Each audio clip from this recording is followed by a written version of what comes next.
Seibs, I know you spoke last week about win-loss, win-loss, win-loss. How do you make it win-win?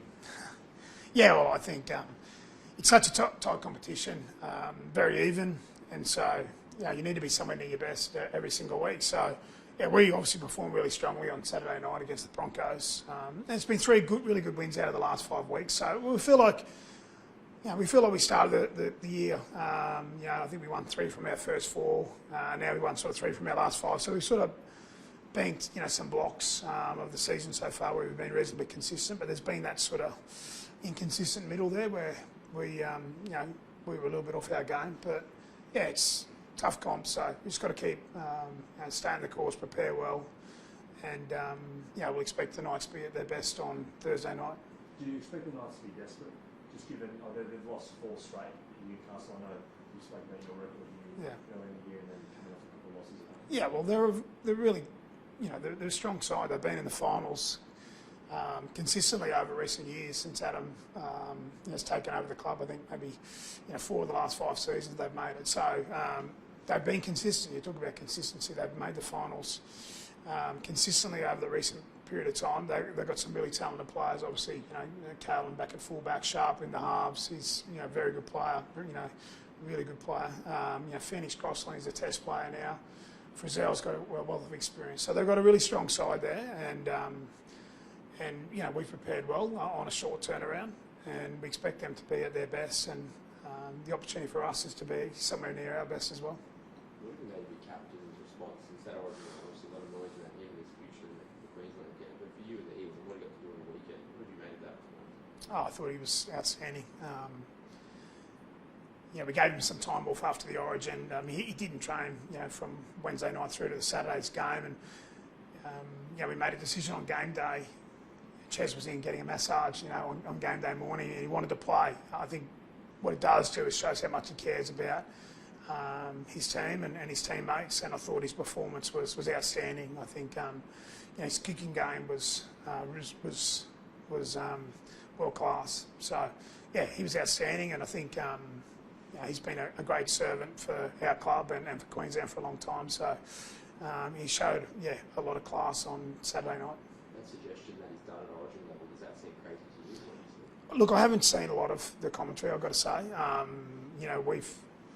We're on a short turnaround. I haven't sort of had time to look at too much commentary around Chaz. I just know he was very good for us on Saturday night. He's been a great leader for Billy in the Queensland side in recent years. So I'm not sure what's been said, but Queensland obviously would have been disappointed with the first loss. I just know that 3 of these last 4 games for our club have been outstanding.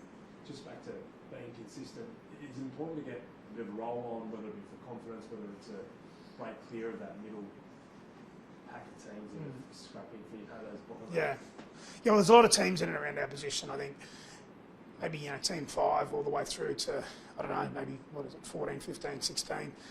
They're all in and around that 50% of wins losses.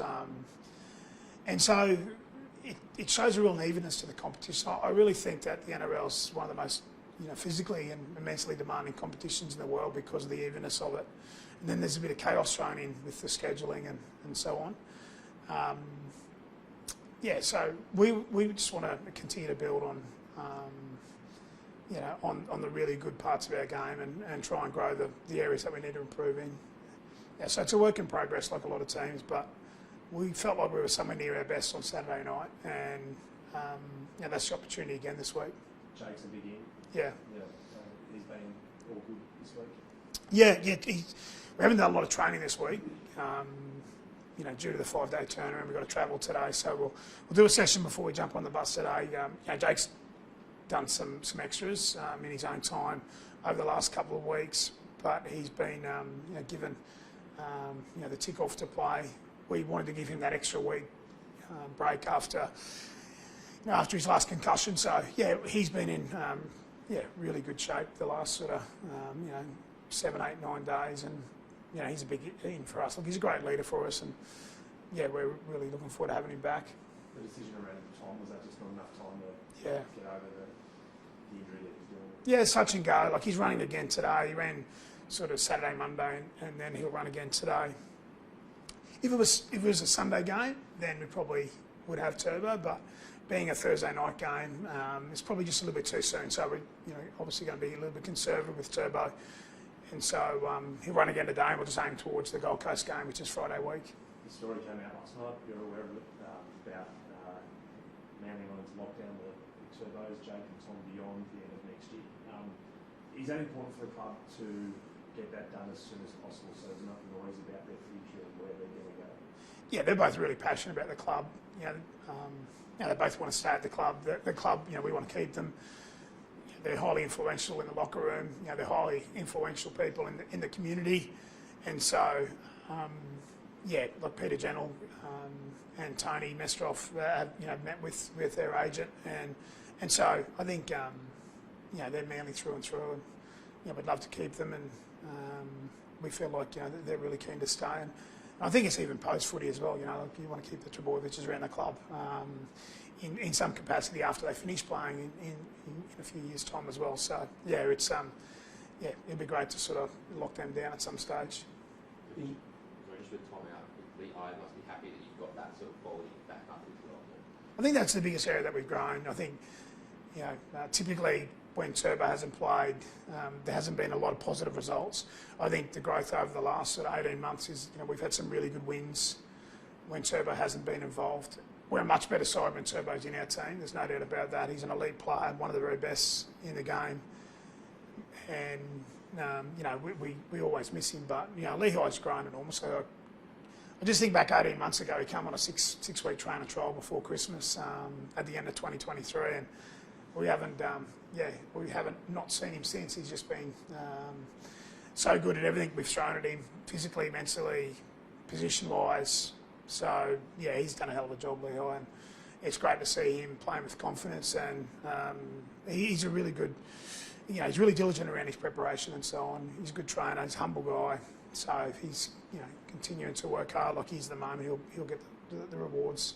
So you just spoke about the importance the Trbojevics have here in the community. Is there importance to get it done before November 1 so there's not talk externally about them being free agents? Look, I don't want to talk for Jake and Turbo, but my understanding, they're really keen to stay at the club. We're definitely keen to keep them, and so it's just a matter of making sure it's the right deals for both of those guys, for all parties, both our club and also the two boys. So we'd like to think that would be done before then. I know a lot of Manly fans, when they saw the article last night, they found it funny that Tom was so, not funny, we know how passionate they are, but he would consider moving to the Super League in 2027 so he didn't have to play against me. Okay, I actually haven't seen the report. That'd be a fair loss to the game that he'd go. Yeah, no, look, we want to keep Turbo. Whilst Turbo wants to play footy, certainly whilst I'm coach of the club, I want to have Turbo in our playing group. And so, I wouldn't want Turbo to go and play over in the Super League, that's for sure. So it's the English link, Malcolm Relly Trophy you're playing for on Thursday. He's had his health worries recently, but he's a man that's done a lot for both clubs. Oh, it's an enormous amount for both clubs. I was part of the first two premiership winning teams in 72, 73 here at Manly. Was the first ever premiership winning coach at the Newcastle Knights in 1997. And I've got a link with Malcolm as well. He coached me at Hull KR over in the English competition. So I shout out, hope he's doing okay. But it's a real privilege to play for that trophy. The amount he's done for both those clubs and what he's done for rugby league in the UK, people probably don't understand the influence that he's had on areas, like Castleford and so on, over there in the UK. It's he's a legend of rugby league. Yeah, so real privilege to play for that trophy. Sweet. Cheers, guys. Thank you.